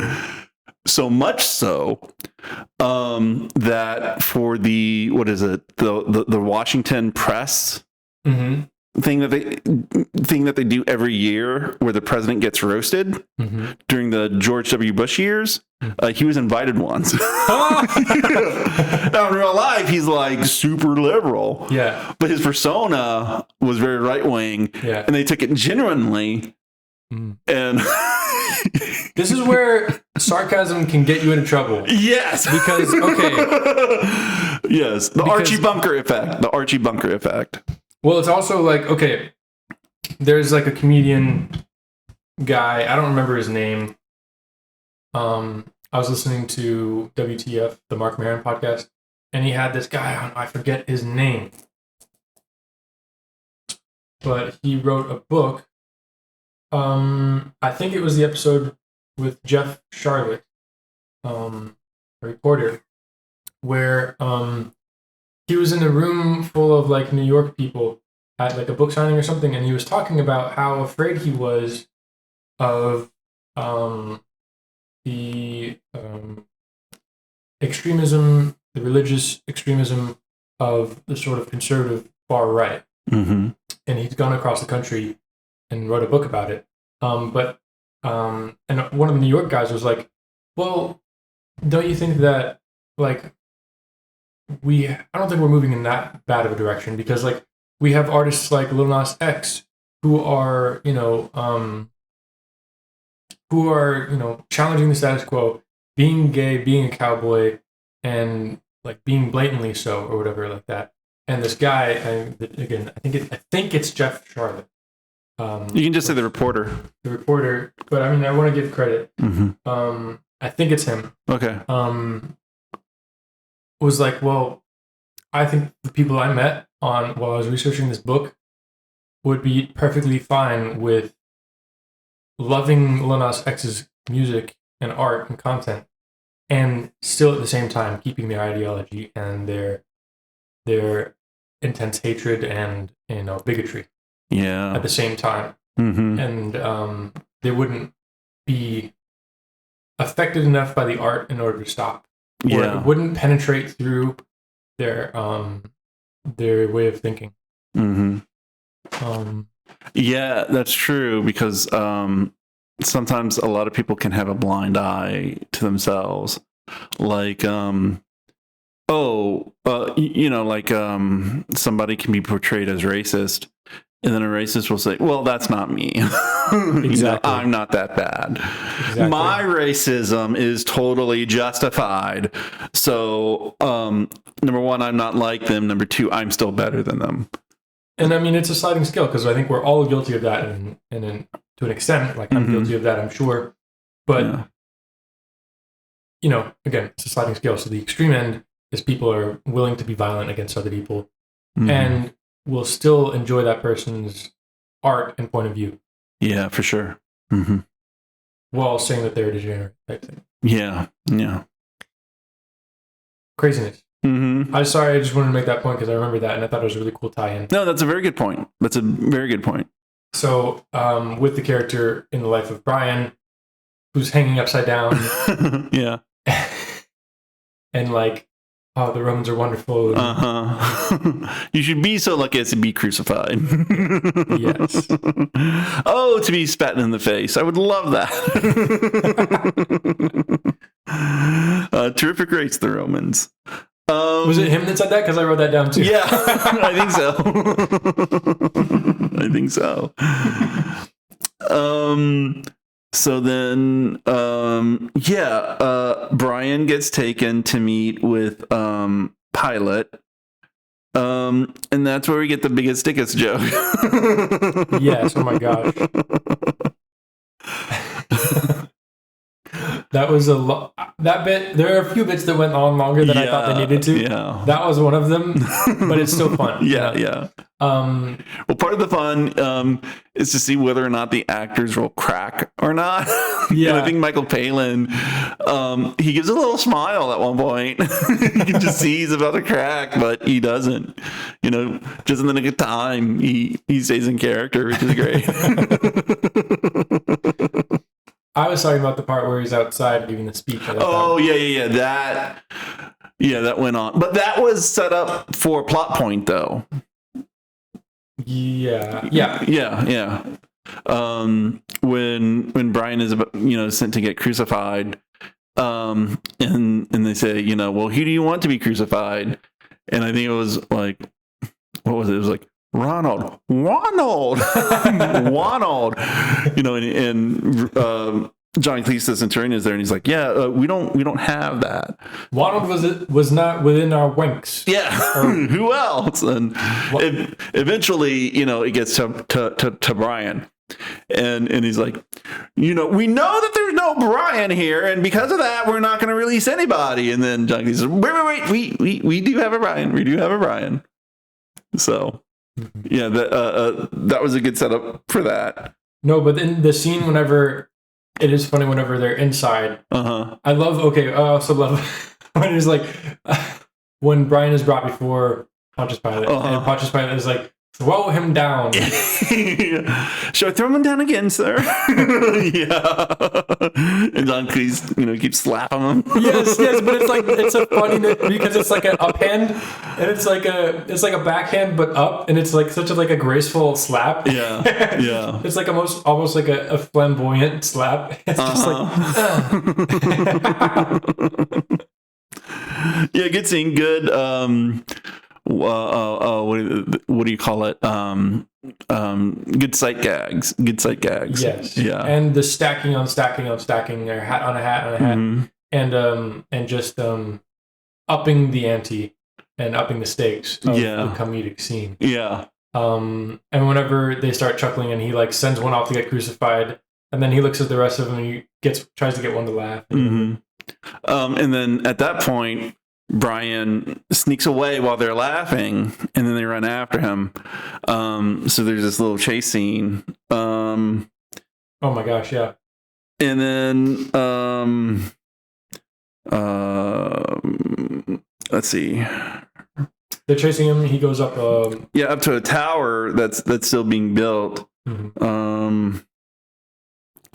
then he gets to the top of the tower, and so he's stuck up there, and the Romans are after him. So what does he do? He jumps off the tower and into a spaceship. I thought he just fell, but well, he fell, but he fell into a spaceship. Right, that was just happening to be passing by. And apparently, I was looking over the Wikipedia article real quick, and he was like, "Yeah." So he runs up the tower, and then they're like, "Well, then how does he get away?"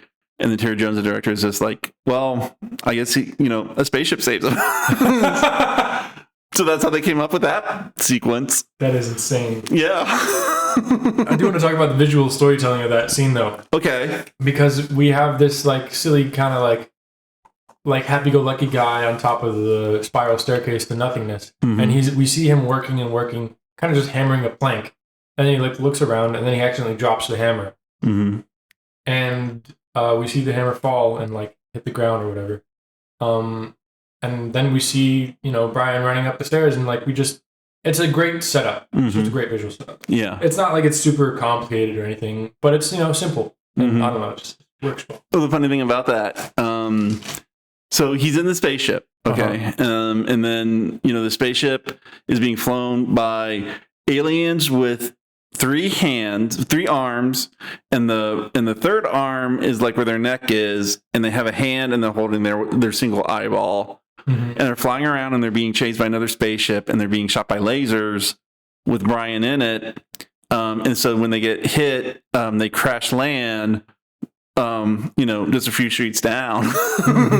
Brian, shakes himself off, starts to walk away, and then he gets chased by the Centurions again. And then that's when we get to and so what he does is I forget the exact sequence, but he eventually winds up. Judith, right? Judith pulls him into a cove, and they run past. No, that happened before. Yeah, that happened. That happened with the with his followers. No, with the Romans. Romans go home. That's how they met. Oh, okay. Yeah, they met there. But I have this written down. A friend shall lose his friend's hammer, and so I think that was the part where oh gosh, where he. See, I'm getting it all mixed up. Basically, what happens is he runs into the people's front of Judea. And they keep coming back and forth inside, and he keeps staying outside. But at some point, on a little balcony, but then the balcony falls eventually, and so he lands like in an area where there's like lots of prophets. Yes. Spouting weird stuff. Really vague, weird stuff. Yeah. Like, he shall carry a 9-bladed sword, and the sword shall have 5 eyeballs. And, but not 7 or 10 blades, 9 blades. Yeah. But then you have Michael Palin playing one, and like one of the things he says is like, very, mundane stuff, like a friend shall lose his friend's hammer. But then before, the guy from the top of the tower lost a hammer, so it might have been his friend. So there's that. And then there will be a time when the sons and the fathers lose their father's things, and the father will wonder, where did my things go? Yes. Yeah, it's very funny. And so we get that set up, and then Brian runs through the market, and that's when he comes across he tries to buy a beard for $20, and the vendor, says, no, you got to haggle with me. It's $20. Well, here's 20. No, you got to haggle. Say you'll buy it for 10. And he goes, okay, fine, I'll buy it for 10. $10? You're robbing me. I've got family at home. Well, fine. What do you want me to do? He's like, just what do you want me to do just so I can get this thing and buy it? But no, he's forcing him to haggle. It's very funny, but I thought, again, that one went on too long. Yeah. I think that was a bit from like their TV. Yeah, from the TV show. Oh, that would make sense. Yeah, because he's like, yeah. It's funny, though. It is a funny bit. He's like 10. He's like, are you crazy? And he's like 19. He's like, no, that's too much. That's too much. Come on, you got to start lower, and then I got to work my way up or whatever. And it's just... Yeah. And so I have written here now. I have after that. Oh no, he didn't fall in the soapbox before. They just set that up because this is when he goes into the popular front of Judea's meeting place. Because I have it written here that Reg says something like they're talking about people who died. No, they're talking about the people who were at the who tried to kidnap Pontius Pilate. Okay. And they think they're all dead, including Brian. Yes. And then Reg says that they'll call them probationary martyrs to the cause.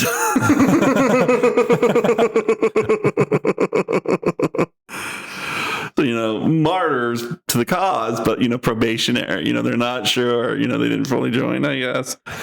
And then that's when Brian falls into the soapbox. Yes. And he's trying to pass himself off as a prophet. So he says, don't pass judgment onto others.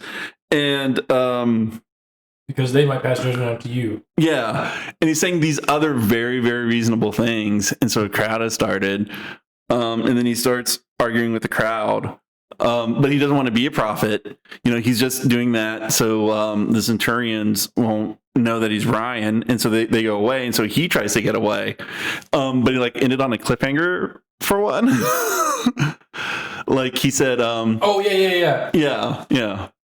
And they're like, well, and blessed are those who and they walk away, and he's like, and then he tries to get away, and they're like, what were you going to say? What were you going to say? Yeah. Is this a secret to eternal life? And he's like, no. So he runs away. So when he haggled for the beard, he got a gourd in it. But he got it for free, but also was expected to pay for it. So, these followers now think that he's a very religious, spiritual man, and they're following him. And there's the one guy who's like, "Oh, this is a great gourd. Where'd you get it?" And Brian's like, "Here, have it." And he's like, "No, I'll give you 1 shekel for it." And Brian's like, "No, you can have it for free." And he's like, "Well, okay, fine. I'll pay 2 shekels for it." And so he's along with the religious followers, and so Brian runs away, but he loses his sandal.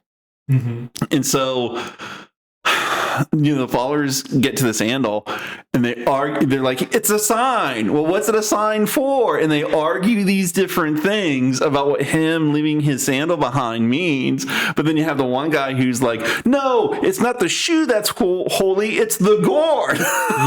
Yes. We shall call ourselves Gordians. So, and they see him. And so they keep chasing him. And that's when and Brian falls into a pit. He jumps into a pit. Yeah. He comes across a pit with a hermit, and he's like, where can I get away? Where can I get away? And the hermit won't say anything. And then Brian jumps into the pit, lands on the guy's foot, and he's like, oh darn, oh no, and he talks about how he had a vow of silence for like 20 years. And then Brian is like, well, you can shush for 5 more minutes. He's like, no, I can finally speak. And he starts singing Hava Nagila. And then that's the followers see him dancing around in the pit. And then that's how they find Brian. And then they catch up to him and the guy's like, I hadn't spoken for 18 years. And then it seems like it's a miracle that he made him speak. Yeah. And Brian is just like, go away. And they're like, no, I want a blessing first. And he's like, I didn't bring you here. You followed me. And he points out the juniper bushes. And they say, oh, look, he made a juniper bush for us to eat from. It's a miracle. And the hermit is like, that's my juniper bush. Yeah, and he gets up, totally naked from behind, trying to beat them off the bush.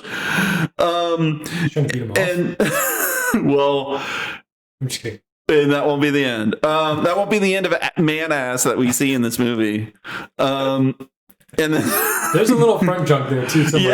Yeah. Well, we see twigs and berries, but also bush too. So yes, we see the whole botanical garden because his beard covers most of it. His beard goes all the way down to his genitals. Yeah. For that one.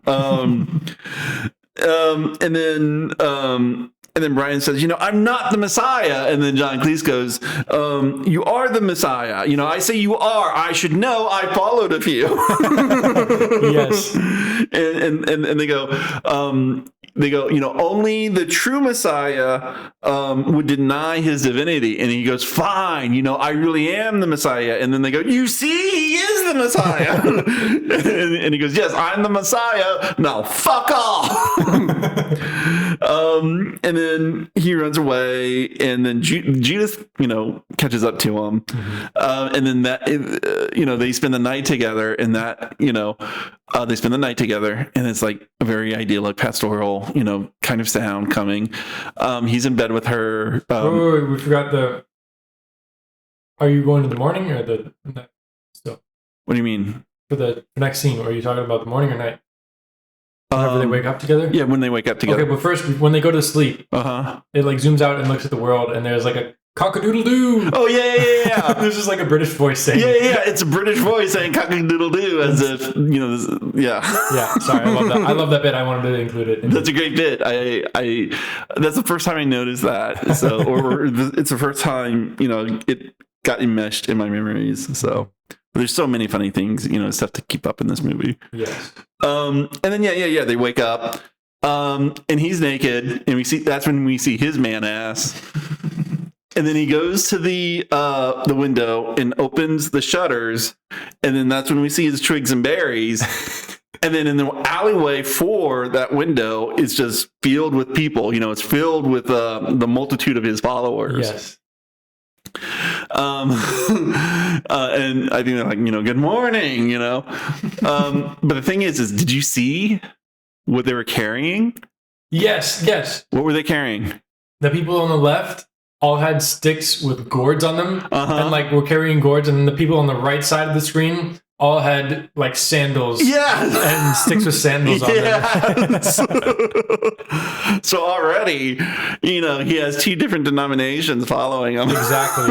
At the very least. Or 2 different religions completely. Yeah, maybe. Yeah. Like Muslim and Jewish type thing, all sprouted from the same, Abrahamic, yes. Mm-hmm. Abrahamic religions. Yeah. Yeah. And there's just more arguing. Yeah, he says, you don't need to follow me. You don't need to follow anybody. You're all individuals. You're all different. And then the one's got, I'm not. Like, you've all got to figure it out for yourself. No, but everything he says, they're repeating back to him in a chant. Yeah. Or yeah, like that's true. answering him in a chant. Yeah.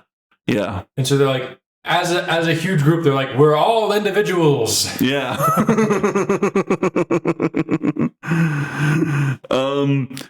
And then his mom comes out and engages with them. And then at the end of it, one of them asks, Are you a virgin? What? What do you mean? Asking me if I'm a virgin. Are you a virgin if it's not too personal?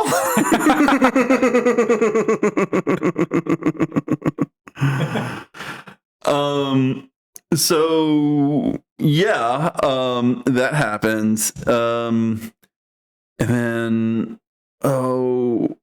what happens after that? The next let's talk about, because then Judith comes out, because so Brian's mom is about to beat his ass, because of all the people outside, and she thinks, he's also been a very naughty boy, because yeah, that's right. The mom comes in, and this is before she talks to the crowd. She comes in and she sees Brian, and she starts hitting Brian, and then Judith comes out of the bed and she's fully naked. So that's when we see Bush, and she goes, Brian, the revolution is no, that must be somewhere else. But she talks about like how important Brian is as like a revolutionary. Mm-hmm. Yeah.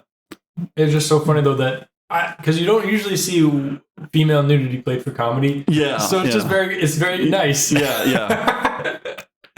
Like she doesn't, she doesn't care. No, at all. Yeah. It's just very funny. Yeah. Anyways, I thought that was great. Good job, Monty Python. As Sean Puppy Combs once put it, that's that 70s Bush. Well, I just think it's great that we have, there's equality, Yeah, absolutely. Absolutely. Uh-huh.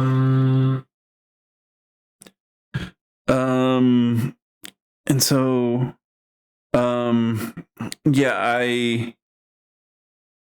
I guess it's what I have is Brian, the revolution is in your hands. We nicked you, old buddy. You fucking nicked me, old buddy. Okay. So that's whenever oh my gosh, when is it? So they're the People's for Judea, whatever. The People's Front of Judea. As opposed to the Judean People's Front, because fuck those guys. Oh yeah, that's when he comes down. That's when he comes down to the next floor, and the People's Front of Judea is there, and then that's when we get John Cleese is the Roman centurion. I'm confused. I'm very confused myself. Somebody gets him, and then because what happens is the centurions capture him and then take him to Pilate. Mm-hmm. And then Judith she goes to the People's Front of Judea, where they're talking about what committee actions they ought to make. And Judith is like, yeah, we need to go save Brian right now. And then Reg is like, okay, let's get a committee right on that to discuss and make the decision on. Mm-hmm. And then someone is taking notes, acting as a secretary. Did you notice who it was? Yes. Who was it? It was Loretta. Yes, because they even make a joke, and they're like, another ego trip for the feminists. Yes. And then Loretta goes, what? And they're like, oh, sorry, Loretta. Yeah.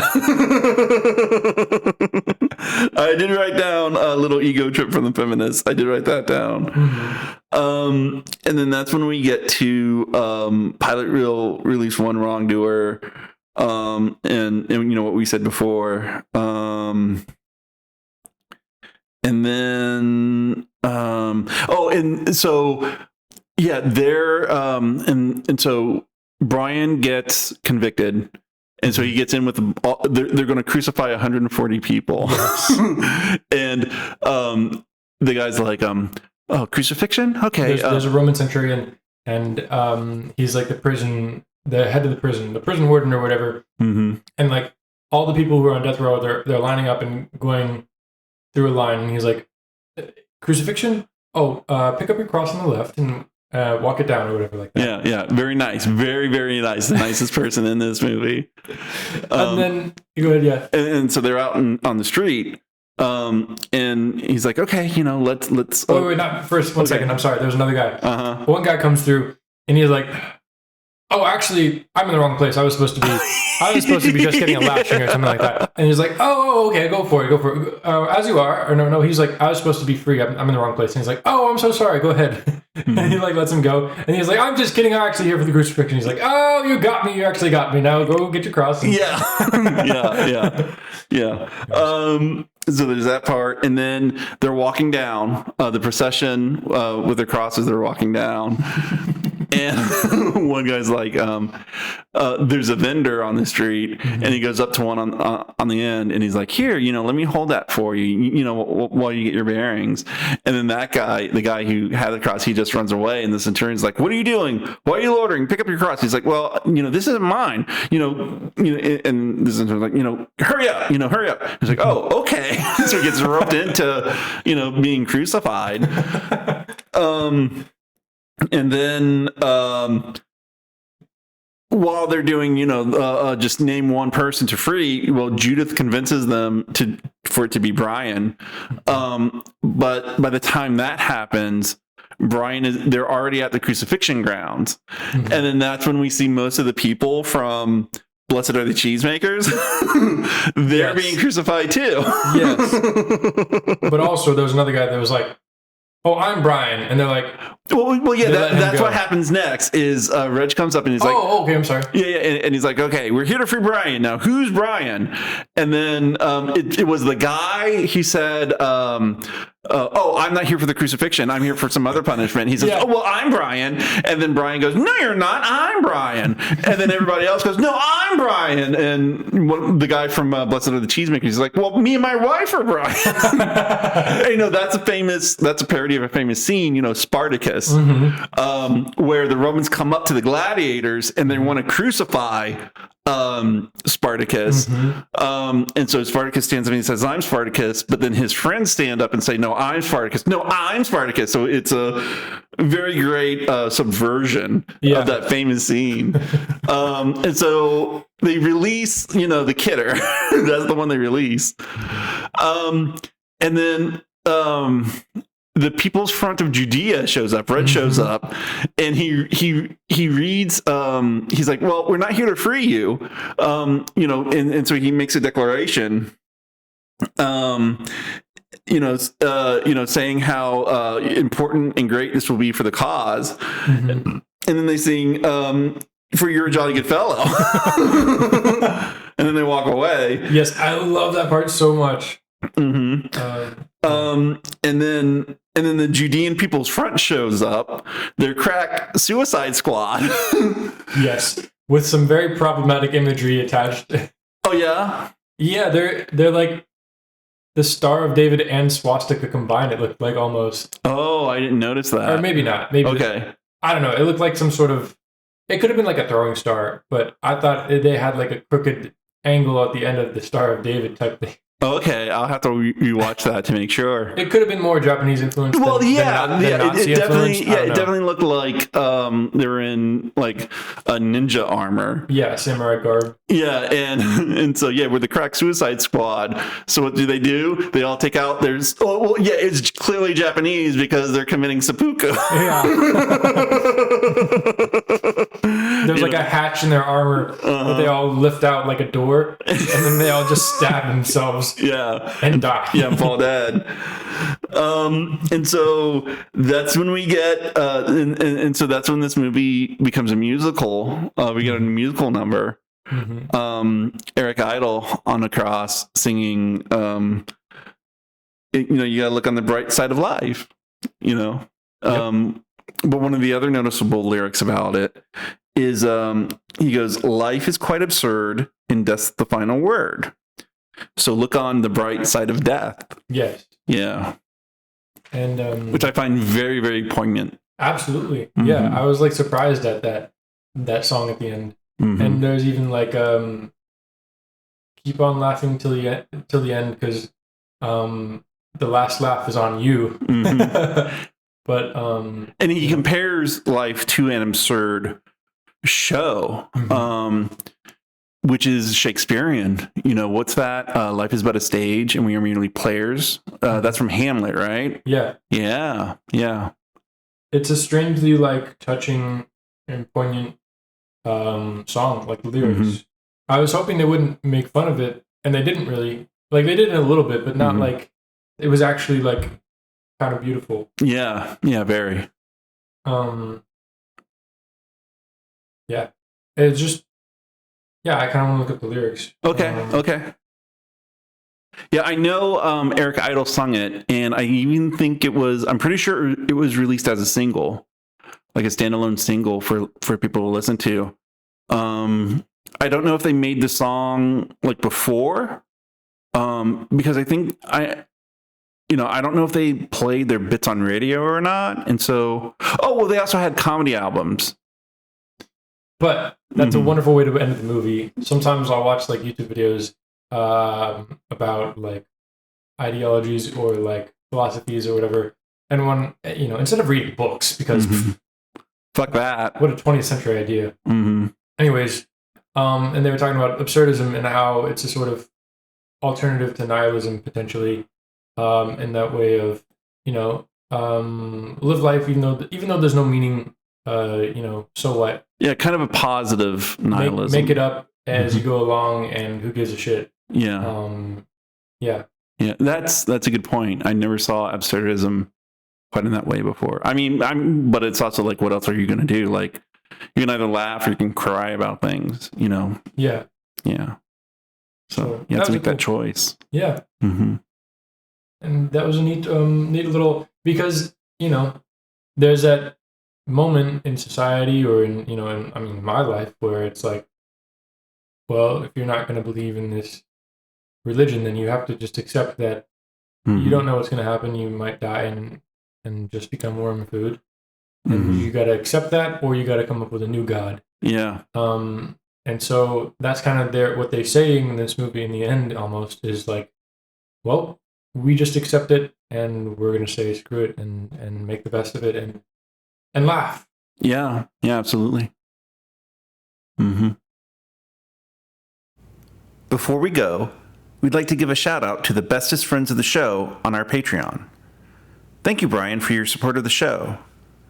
If you'd like to be one of our bestest friends of the show, then check out our Patreon page at www.patreon.com/yourmoviemymoviepodcast. And thanks for listening. Pretty cool. Yeah. So you like the movie? I did. I liked the movie. Will you watch it again?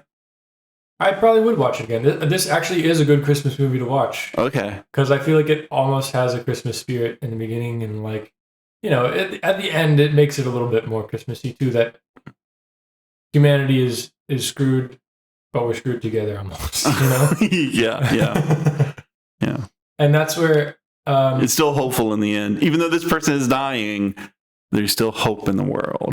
In a weird way, yeah. Yeah. And, okay, so there's a rule of thumb that our professor, Dr. Rawlings, Dr. Roger Rawlings, he was our professor. Film theory. But he would always say the difference between comedy and satire is that in a comedy, there's a wedding at the end.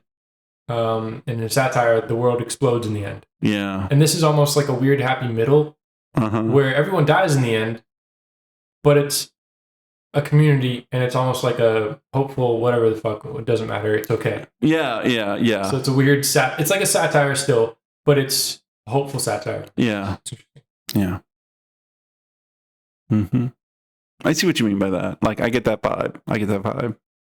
Because obviously the whole movie's a satire. Yeah. And they don't pull their punches on society. No. But a comedy does. A comedy will throw punches, but then in the end they'll be like, but we're not really that bad. Yeah. Well, but that's why Brazil would be such a great movie to compare this to. Yeah. To watch in comparison, because that has a lot of absurdism with the bureaucracy of organizations. Like how we see a little bit in the government, like through Pontius Pilate and the centurions. But in Life of Brian, it's more about the rebels instead. Yeah. But in Brazil, we see more of the absurdity of the organization, the man, and the absurdities of the bureaucracies in that.